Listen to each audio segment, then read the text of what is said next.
Today on NewsWatch, the FBI's director says she was extremely careless, but is Hillary Clinton getting a pass for putting secret information at risk? Plus, the political fallout from the email scandal, why Clinton is not off the hook just yet. And the doors to Noah's Ark finally open. We'll take you to see the brand new full-size replica at the Ark Encounter.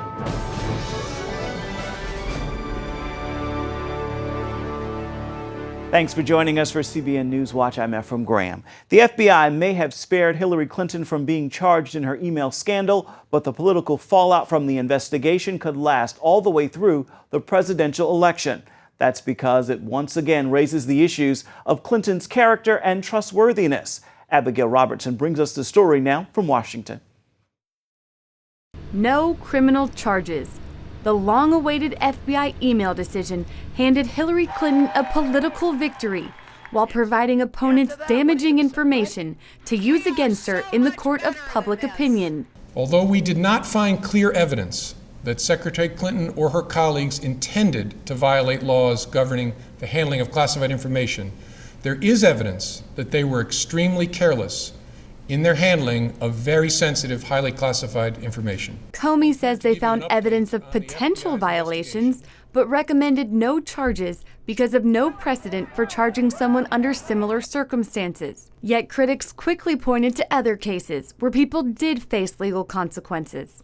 Comey claims those cases are different. All the cases prosecuted involved some combination of clearly intentional and willful mishandling of classified information, or vast quantities of information exposed in such a way as to support an inference of intentional misconduct, or indications of disloyalty to the United States, or efforts to obstruct justice.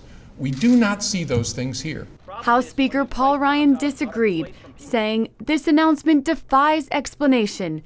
No one should be above the law. Donald Trump also took to Twitter, calling the system rigged. Hillary's day just got better, hopping on Air Force One with President Obama for their first joint campaign appearance. While she did not personally address the email news, her campaign released the following statement. "We are pleased that the career officials handling this case have determined that no further action by the department is appropriate. We are glad this matter is now resolved." Attorney General Loretta Lynch said after her controversial meeting last week with Bill Clinton, she will accept the decision by the FBI director and other prosecutors, bringing the legality of this issue to an end. But Comey's comments on Clinton's bad judgment and carelessness will undoubtedly haunt her race to the White House. Reporting from Washington, Abigail Robertson, CBN News. The president of Judicial Watch says the FBI's decision not to charge Clinton doesn't make sense based on the facts presented. Tom Fitton says, quote, FBI Director James Comey detailed Hillary Clinton's massive destruction of government records and grossly negligent handling of classified information. Frankly, there's a disconnect between Comey's devastating findings and his weak recommendation not to prosecute Hillary Clinton. Judicial Watch so far has found 127 emails not given to the State Department by Clinton. They are still planning to continue their independent investigation. While Clinton has said she made a mistake by using the private email server, the Associated Press says she did more than just make a mistake. They've issued a fact check about the scandal and Clinton's reactions. The Associated Press points out the FBI found Clinton did not turn in thousands of her work-related messages, even though she claimed she turned everything over. The FBI found that Clinton's server contained at least 113 emails that were classified at the time, even including some top secret material. Clinton had claimed none of the emails were classified when she sent or received them. And the FBI pointed out Clinton used many devices to send and receive email. Clinton had claimed her reason for setting up the private server was so she would only have to carry one device. The FBI decision not to prosecute Clinton removes the legal cloud hanging over her campaign, but not the political cloud. Just how Clinton and Trump will handle it going forward is already apparent after both hit the campaign trail Tuesday. Heather Sells has the latest. On the Clinton campaign trail Tuesday, there was a deafening silence in regards to the FBI decision. The president, taking to the road to support his former rival, said nothing of his administration's decision to decline to prosecute her. instead talking about the differences between Clinton and Donald Trump. You are going to have a very clear choice to make between two fundamentally different visions of where America should go. But despite her own issues with the public not considering her trustworthy, Clinton is still so far hammering home the issues of character and temperament. The world hangs on every word our president says, and Donald Trump is simply unqualified and temperamentally unfit to be our president and commander-in-chief. Critics argue the FBI's statements about Clinton's recklessness with her emails undercuts the argument that she is the candidate with the best judgment. Although he declined to prosecute her, the FBI director said Clinton and her State Department colleagues were, quote, extremely careless in handling very sensitive, highly classified information. On the campaign trail in North Carolina Tuesday, Trump lost no time seizing on that point and attacking her judgment again. She'll never be able to do the job. Her judgment is horrible. Look at her judgment on emails. Who would do it? It's a serious political punch for a candidate who struggles with reassuring voters that she is trustworthy. And the timing of the FBI's decision and observations on Clinton's negligence comes just 3 weeks before she is set to formally accept the Democratic nomination as the party's presidential candidate. Heather Sells, CBN News. The death toll from Sunday's suicide bombing in Baghdad has risen to an historic level. Some 250 people were killed, making it the deadliest attack in years. A suicide bomber detonated himself at a crowded market in the city, murdering hundreds and wounding many more.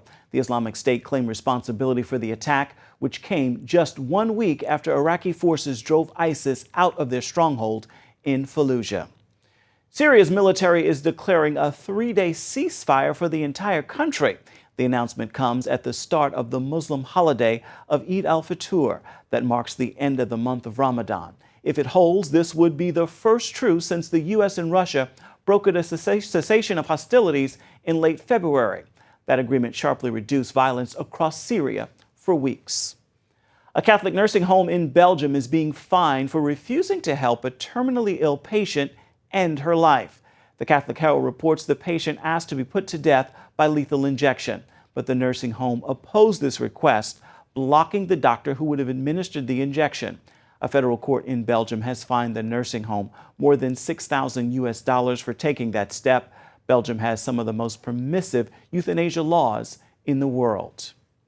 Here at home in the U.S., a life-size replica of Noah's Ark is one step closer to opening to the public. The attraction opens tomorrow, but officials held a ribbon-cutting ceremony Tuesday to celebrate this massive achievement. Mark Martin has the highlights. 7,000 people from around the country attended the private ceremony in Williamstown, Kentucky, south of Cincinnati and right off Interstate 75. On behalf of the city of Williamstown and the state of Kentucky, I would like to officially declare the Ark Encounter open.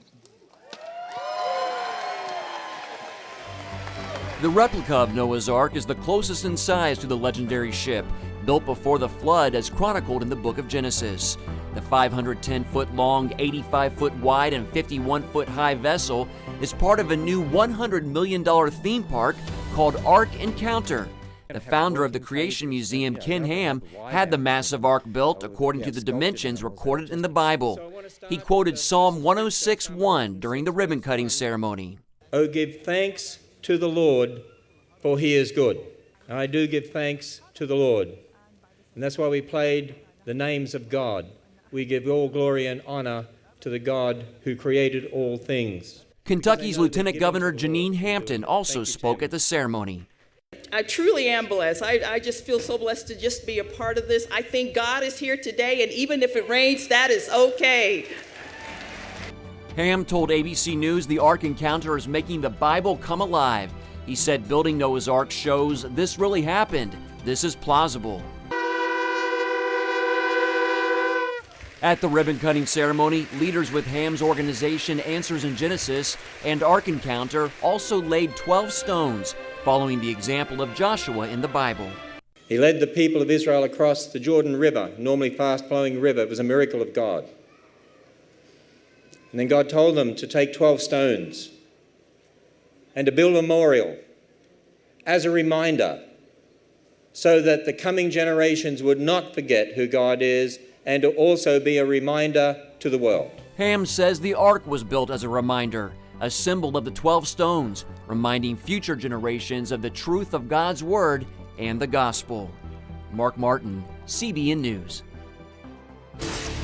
And coming up, we celebrate the document that affects the lives of nearly 2 billion people in more than 100 countries around the world. We take you to London for a tribute to the Magna Carta.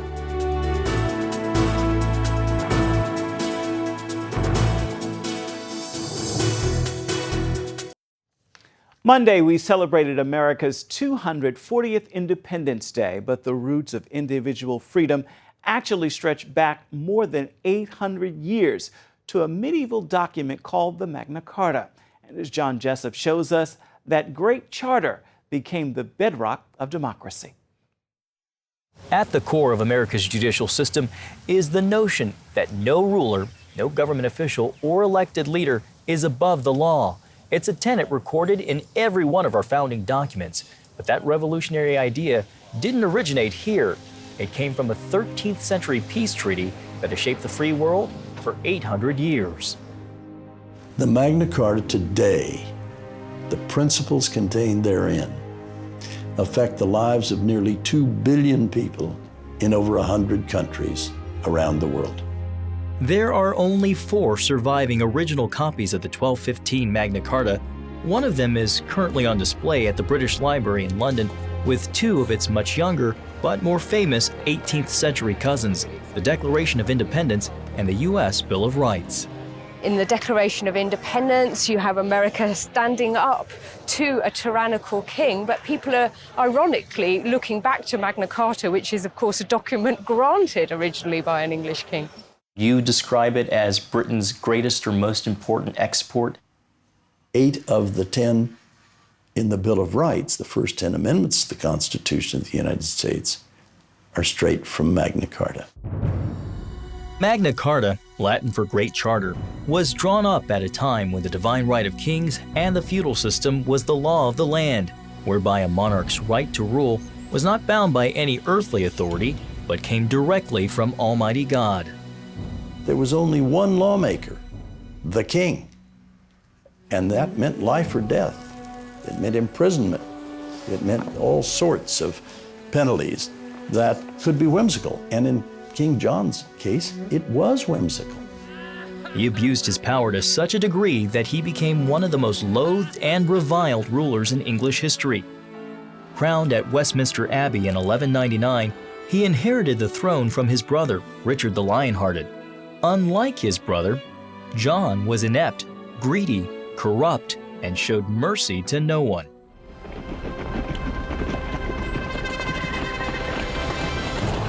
In the first 5 years of his reign, he lost most of his inherited lands in France through military and foreign policy blunders.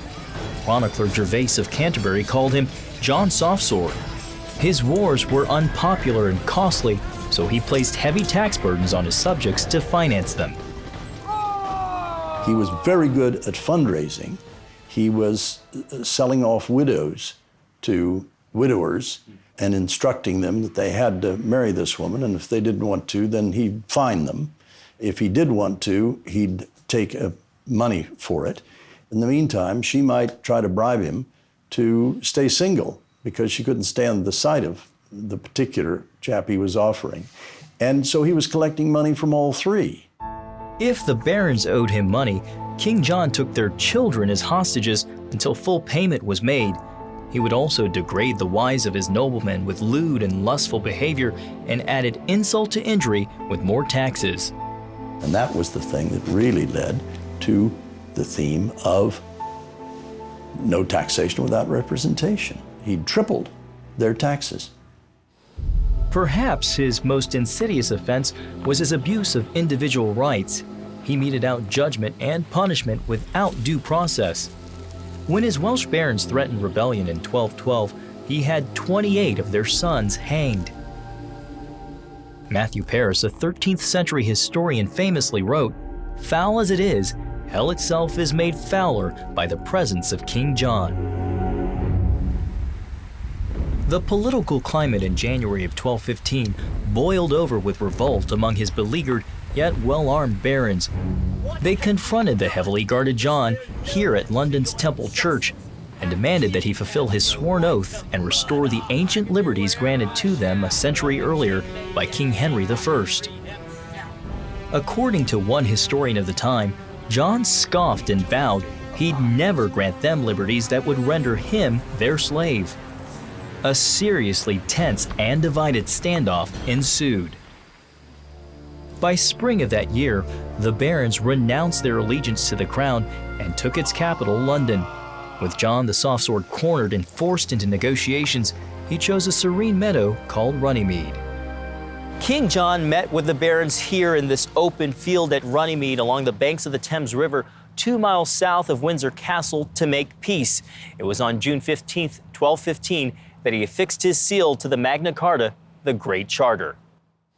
The peace treaty, originally called the Articles of the Barons, contained 63 clauses that limited the king's powers in matters of the church, courts, trade, taxes, and individual rights.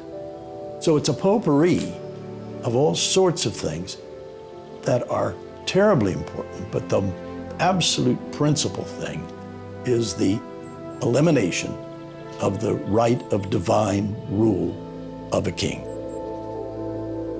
The following year, King John died of dysentery and was replaced by his heir, the boy king Henry III. Under wise counsel, King Henry amended the Articles 3 times. It was freely issued by the new king, Henry III, so it was free from the charge that it had been issued under duress at the field of Runnymede. But I think the most important thing about Magna Carta, sort of holistically, is that it established the importance of the principle of the rule of law. Magna Carta influenced centuries of English law and laid the groundwork for establishing individual rights. There's women's rights, actually, in the Magna Carta. A privilege of a widow not to be forced to marry without her consent. A women's rights. Same thing with children. There were children's rights in it. In time, many of the articles lost their relevance, but there's one today that remains the bedrock of America's judicial system. The key clause, which is buried in the middle of Magna Carta, it's not given any particular prominence in the document itself, but guaranteeing access to justice and the right to a fair trial. And that last clause, which is the one that's really stood the test of time and that people have looked back to over the centuries ever since, that's the one that's really at the heart of Magna Carta's fame today. Through the writings of Sir Edward Coke and others, Magna Carta and its ideas made their way to the shores of the New World, where again the king's subjects were on the verge of revolution. No taxation without representation. That's very important. It was, of course, the battle cry of the American Revolution. So they definitely looked back to Magna Carta as the embodiment of ancient rights. A medieval historian said of King John, he feared not God, nor respected men. It was, however, out of his abuses that Magna Carta emerged and over time became the cornerstone of liberty, law, and democracy. John Jessup, CBN News. Up next, a new reason to visit one of China's most iconic cities. We'll show you why, coming up after this.